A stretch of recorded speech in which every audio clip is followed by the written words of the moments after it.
when I was married, right, something that I learned as an immigrant that married an immigrant from back home, but here in the Western world, something that they don't talk about enough is everybody in the other side of the world, they see the westernized women as like vagabonds, as like, where they just see us as just like touts, right?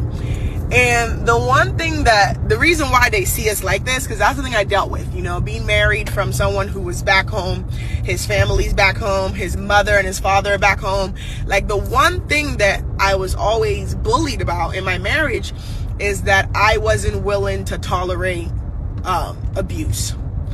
When you grow up, and I would speak for me being Nigerian, right? In the Nigerian culture, to be considered a good wife or to be in a good marriage is how much abuse you can take from your husband, his family, just the whole dynamic. That's how you're seen as a good woman. And they think, the westernized women, they think that we are so difficult and we're so full of ourselves because westernized women who are educated, who are independent, do not tolerate disrespect. So the people back home encourage their children, their brothers, whatever. They basically make it seem like marrying a westernized girl beyond using you for like papers or whatever is the worst thing you can possibly do because they're too independent and they're too full of themselves. So it's always crazy to me now when I just look back and I'm like, wow, like the only thing that made me a horrible wife is that I wasn't ready and I wasn't okay with being abused.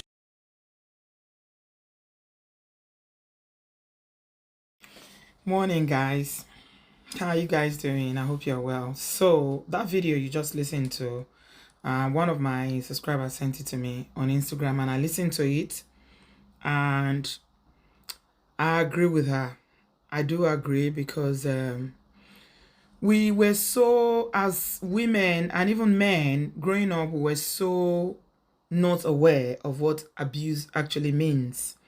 So a lot of the people that say they stayed in marriage, they say, oh, I've been married 50 years. Not all marriages, but majority of the people who say, oh, my parents were married for 50 years, my parents were married for 40 years, or you see them on social media, for instance. Let me show you this one. Let us watch this video. Whenever she receives a salary, she will come to me in the room. Children will not be there. Kneel down and present the salary to me, the whole package. Wow. Yeah, because that time is not the time they send money to your account. So it will be in the pay package. Wow. And she will kneel down. So they sit down, without talk. We know what's in the house. We have to feed. But number one, you have to pay your tithes. Yeah. So take the tithe away. Then we have to feed. So what do we need? So now I'm not. I thank God that time too. One wasn't irresponsible. Well, wasteful.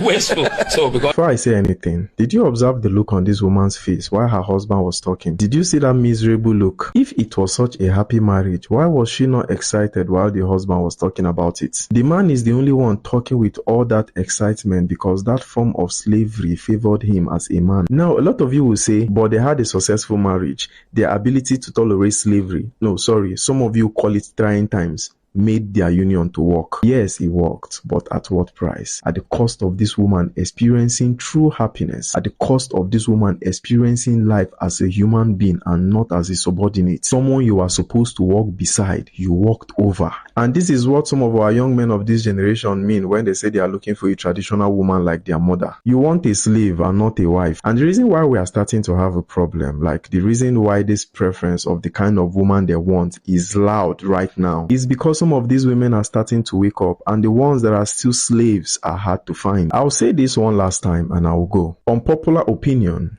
One of the big contributing factors to why divorce is at high rates right now is because women have earned the right to own their own bank accounts. They look like all these old Christian Union, CAC kind of couple. Because of the way the woman wrapped her head, she didn't have any earrings, and she just had like this. She was looking like this. she was like this beside her husband. And they were celebrating their anniversary, whether 40 years anniversary of marriage or something. And it was the man that was talking. She was like this. And the man was like, when we got married, she will collect her salary. She will come to my bedroom. That time there was no transfer. So she will now put it in an envelope and she will now come and she will kneel down and she will say, this is my salary. And I will now say, okay, what do we need? Okay, we will pay house rent. We will pay the children's school fees. We will buy food. I will not tell her. The man that was sharing the video was reacting to it and he was like, does she seem like she was happy in that marriage? All these 40 years or 30 something years they've been married. So, I mean, when a Nigerian couple say we are celebrating anniversary, and I'm not saying that all marriages were very unhappy back in the day, but a lot of them were filled with a lot of oppression of the woman, abuse, cheating, extramarital affairs, love children outside, name it. So when I saw this story about how, again, something that really, really proves what this young lady was saying in that video about how people back home, perceive successful marriages is the amount of abuse that the woman can endure in that marriage. And I don't consider myself a westernized woman. I came to the UK in my 30s. I was already married. I already had a child. So all my socialization and the way I perceive life was I was formed in Nigeria. I was born and formed in Nigeria. So Obodo Yibo is not what formed me. I can't classify myself a westernized woman. But still, because I know who I am and I don't stand for any kind of injustice or oppression or subjugation of women, people might consider me westernized. Okay? So let me go to the point about the story, another story that supports what their young lady was saying about Nigerian marriages and the way people perceive women. So this story is the story of a wife who is speaking out. She's speaking out. I can never understand why somebody would do something. Shebi wọ́n ní ìka tó bá ṣẹ̀ ló bá ń gé or something like that. You cannot even in the criminal law or in the justice court or whatever you call it, one person cannot commit an offense. It's another person that is going there to go and be tried. And this is what usually happens in so many Nigerian homes, especially when they bring the matter on social media where it comes to, they will say they are defending their husbands. We have zero or little knowledge about psychological abuse. Before you say, you are a feminist, you are talking this, let me explain. This woman here, her husband has been stepping out on their marriage for 10 years. Her name is Mrs. Vivian Abbey. And the husband's name is Mr. Abbey Barango. I don't know where they are from, but they are Africans. He was accused of assaulting his girlfriend. The girlfriend is calling him out, got police involved and everything because, there were some physical injuries on her body. And she accused the man friend of doing that. Guess what happened? It's the wife that came out to defend. Let me read what she said. So Mrs. Vivian said that she refuted the claims that her husband has ever been violent towards the mistress. Oh, they've been married 14 years. She said throughout their 14 years of marriage, she was aware of the 10 years extramarital affair between her husband and the victim. But she described it as a very painful reality she had to endure for years. Why? You don't need a prophet to tell you. It's simple. She needed the man to pay the bills. She needed the man to pay rent, to pay school fees and things like that. There is nobody that does not hurt when they are being cheated on. I don't care how cool you are or gentle you are. Cheating hurts. It strips you of your self-esteem. It strips you of your dignity, and it just makes you feel worthless. So after enduring living with a man that was having a mistress for 10 years out of the 14 years of their marriage. Mrs. Vivian said that she was accusing the side chick of persistently calling her husband to extort money from him, saying that the husband gave the side chick a staggering 1.5 million naira from his account in a very recent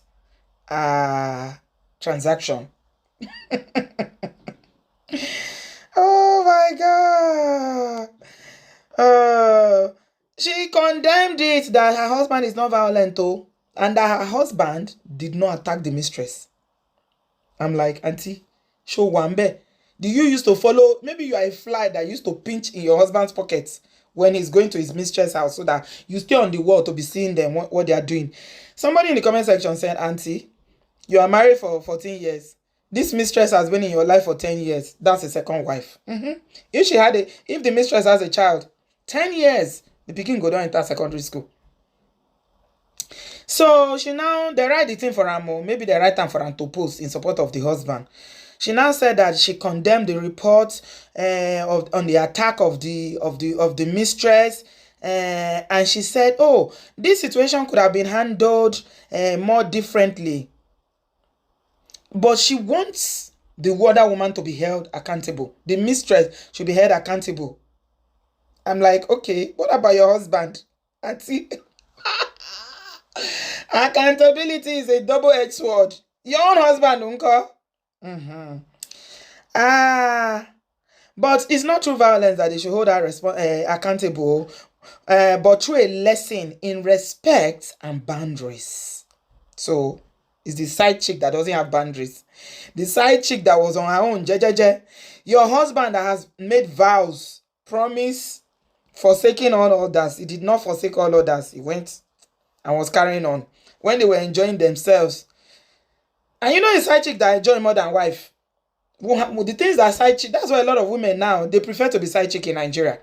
Because the wife is the one that they come home when they are burnt out, they've enjoyed, they've traveled with their side chick, they spent all their money outside, they will now come home. The wife is the one that is left with the carcass. She gets the love, she gets the money, she gets the romance, she gets the travel, she gets everything good. Everything. But you are there doing misses. So Auntie Vivian said, I would have preferred a different way. I'm reading. A different way to make her understand that she cannot continue to disrespect people's marriages. I mean, I gotta pause because it's your husband that is disrespecting your marriage. It's not the side chick.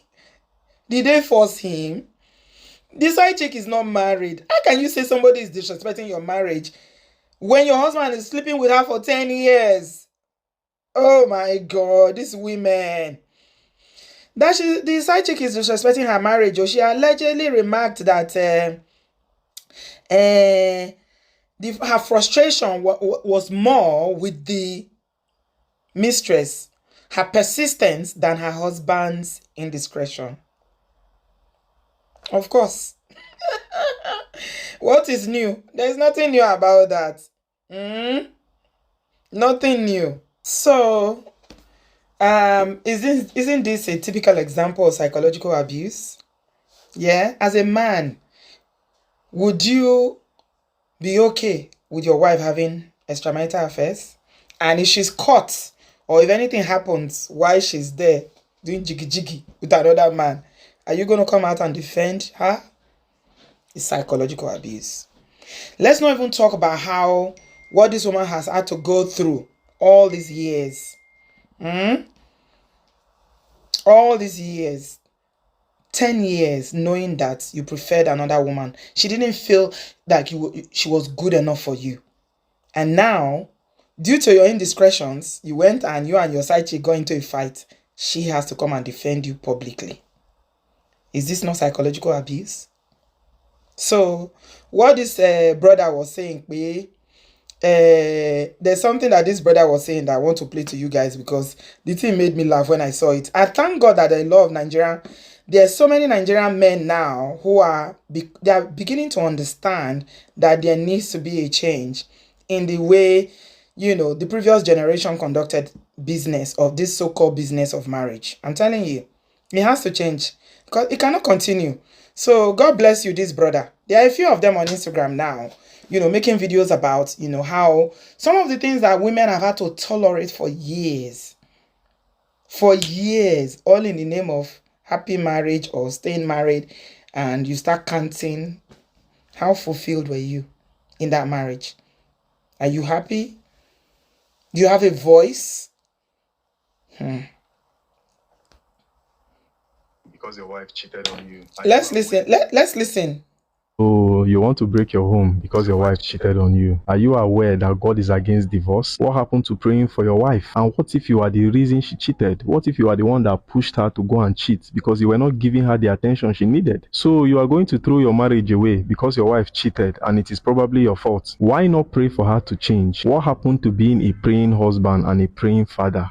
Now, do you see how stupid that sounds? That is how you men sound when you encourage a woman to stay with you after you cheated on her. And your excuses are usually, because I'm a man, it is in my nature to cheat. No, you just lack discipline. It is not in your nature. The problem with society is that they just assume that a woman is wired to be disciplined and to tolerate a man's bad behavior. They believe that a woman is naturally nurturing and responsible. See, good girl software is not downloaded from birth. It is a choice that many of these ladies have made. There are a lot of women who derive joy in jumping from one man to the other, the same way you men jump from one woman to the other and claim that it is in your nature. Where a man just want to marry a responsible girl and frustrate her life and claim that it is in his nature to be promiscuous. You self, when your wife cheat on you, forgive her, pray for her, pray that she changes. You'll be alone at the crease. So, my people, in conclusion, this type of people say, "Are my egbe, are my egbe." What you know you cannot take, please stop dishing it out. Stop dishing it out. There's just so much that someone can take. And that's why you see a lot of women these days, especially diaspora women, their threshold for taking BS is so low. They don't take it anymore. They're like, you did it, you did it, you did it, you did it. That's why when they come to the abroad, they're like, get your shit and get out. Yeah. We as Nigerian women especially, we love marriage. We like being married. We love that covering of having a husband, but nobody wants to go through the same thing that their mother, who endured years of abuse or years of so many things. No, this is 2025. Nobody wants to be in that relationship. Nobody wants to be in that marriage anymore. Any marriage that is not whole, where you don't feel like you are loved and respected and that you have a voice, we don't want it anymore. We don't. So brothers, do the right thing. No, you can't run business like your father ran his business of this marriage in 1970 and you think it will work. It won't work. The world has changed. We got to change. What you cannot take, don't give it out to someone else. I see you guys in my next one. Ireo.